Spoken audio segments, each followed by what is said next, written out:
Si la guerre en Iran devait s'éterniser, où les trois d'Ormuz restaient bloqués pendant plus longtemps que prévu, est-ce que la France aurait, ou pas, c'est la question qu'on se pose aujourd'hui, les marges de manœuvre financières, les moyens budgétaires pour affronter une nouvelle crise? Bonjour Anne. Bonjour David. Et vous avez raté, il faut être là, hein. Vous avez vu là l'ambiance? Ben Il y a de oui, la j'étais place là, autour de moi là, hein. je suis dans ma petite cellule là depuis le Figaro. Mais écoute, l'essentiel c'est de Éditorialiste. pouvoir se parler. Et oui, David, en effet, c'est une bonne question et qui est un Oui, peu désolant. juste, pourquoi on voit la éditorialiste au Figaro? Il faut quand même préciser, Anne, ce que vous faites tous les jours. On n'en est pas là, encore une fois. Je ne veux pas donner le sentiment que Hmm. je fais partie de ceux, d'ailleurs personne ne sait si le conflit va durer 1 mois, 2 mois, 3 mois. On a appris ce matin que Harry Larijani, un des hommes forts du régime, a été éliminé par Israël.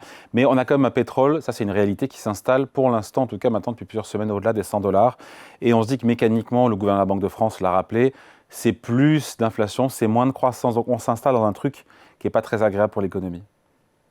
Tout à fait. Pour l'instant, on a un choc négatif, euh, mais encore, on peut dire aujourd'hui gérable. Et c'est vrai que vous avez bien raison, David. Il ne faut surtout pas jouer, surtout que nous sommes spécialisés en économie, les malins. Personne ne sait aujourd'hui à comment va évoluer le conflit. Et ceux qui sont très sûrs d'eux, en général, n'auront pas plus de compétences que nous. Mais évidemment, l'option que le conflit dure et que ce pétrole au-dessus de 100 dollars se prolonge tout au long de l'année est une option qui est malheureusement sur la table. Et dans ces cas-là, eh bien évidemment, le choc sur l'économie sera plus important. Les économistes, pour l'instant, ne sont pas vraiment dans cette configuration, et on voit que les marchés non plus, hein. Tout le monde espère, hein, c'est pas mal d'être optimiste dans la vie, tout le monde espère que l'affaire sera rapidement bouclée.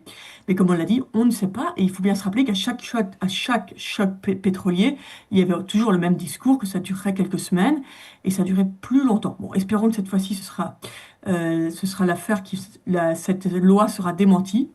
Mais bon, l'option d'un pétrole à 100 dollars toute l'année peut exister.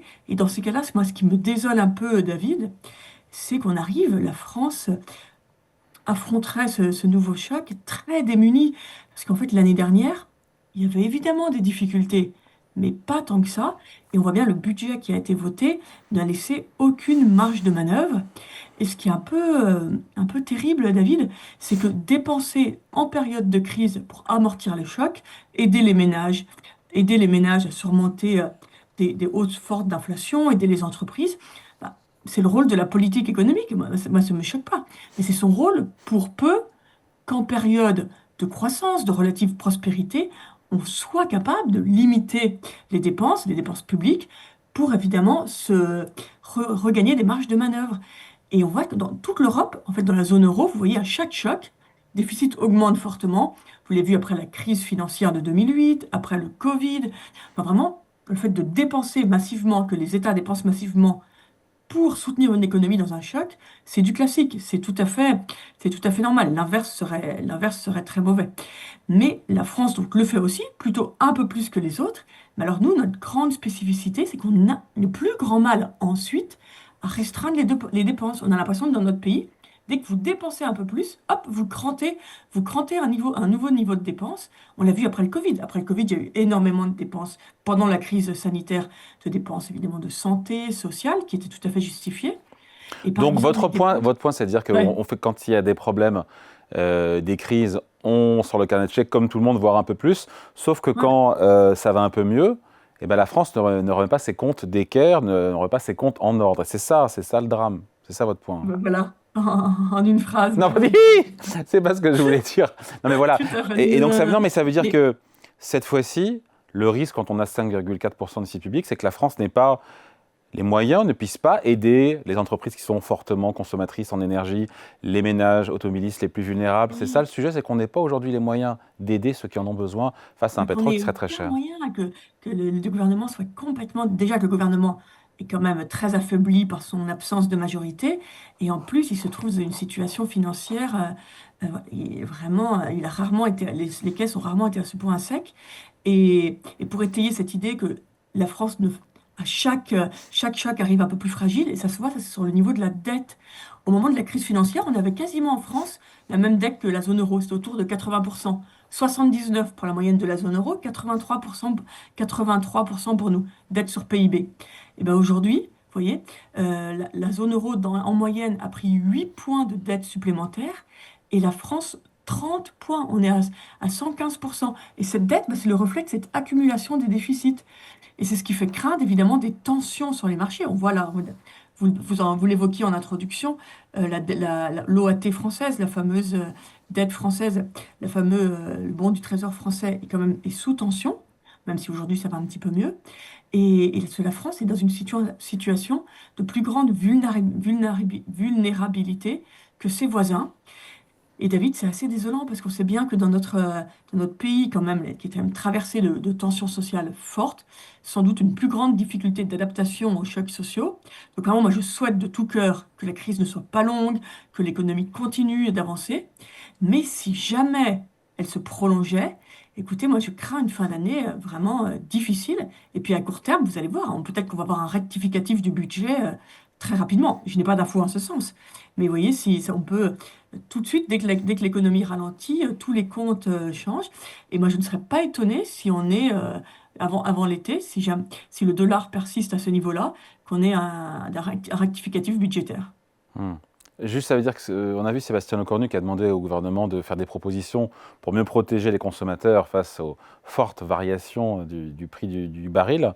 Il va devoir, le gouvernement, dégainer malgré tout des mesures de soutien, parce qu'on parle de plafonner les marges des distributeurs. Pour le coup, ça ne coûte rien Oui, à l'État, ça. Est-ce que c'est non. possible? Est-ce que c'est efficace? Que pourra faire l'État, à part taper d'un côté ou de l'autre pour aider les automobilistes? L'État, pour l'instant, il gesticule beaucoup. Il a besoin de montrer qu'il n'est pas impuissant, justement, donc, et de rassurer la population. Euh, En réalité, il ne peut pas faire grand-chose. Cette question du prix de l'essence, c'est une question très sensible depuis les deux chocs pétroliers. Et beaucoup de choses ont été tentées. Vous savez, ce record, vous aviez les marges qui étaient, vous aviez des systèmes fluctuants du prix. Et on voit que c'est assez difficile c'est assez difficile de trouver la bonne réponse. Il y a eu un choc pendant l'inflation, avec cette idée évidemment que tout le monde n'est pas égal face à une augmentation du prix de l'essence. Pour des ménages parisiens qui se servent de leur voiture unique, qui vont travailler en métro et qui se servent de leur véhicule uniquement le week-end pour aller se balader le week-end, voilà, on peut dire bah, ils peuvent payer le prix de l'essence et puis au pire, ils vont renoncer à un week-end. C'est très différent pour des personnes qui ont besoin de leur véhicule tous les jours pour aller travailler. Donc il y a eu beaucoup de tentatives de vraiment essayer de cibler ces personnes qui ont besoin d'essence, qui consomment de l'essence pour travailler, donc des ménages euh, plutôt ruraux, des actifs ruraux. Et c'est très compliqué de trouver c'est vraiment, il y a toujours des ratés dans ces grilles. Bercy a beaucoup travaillé dessus, ça s'est amélioré, mais on voit bien que les dernières tentatives ne marchent pas. Vous dépensez au final beaucoup d'argent pour assez peu, pour assez peu calmer les mécontents.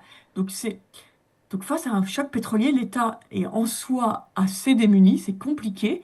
Et puis quand les caisses sont vides, il est complètement démuni. Ça, malheureusement, là, c'est assez carré.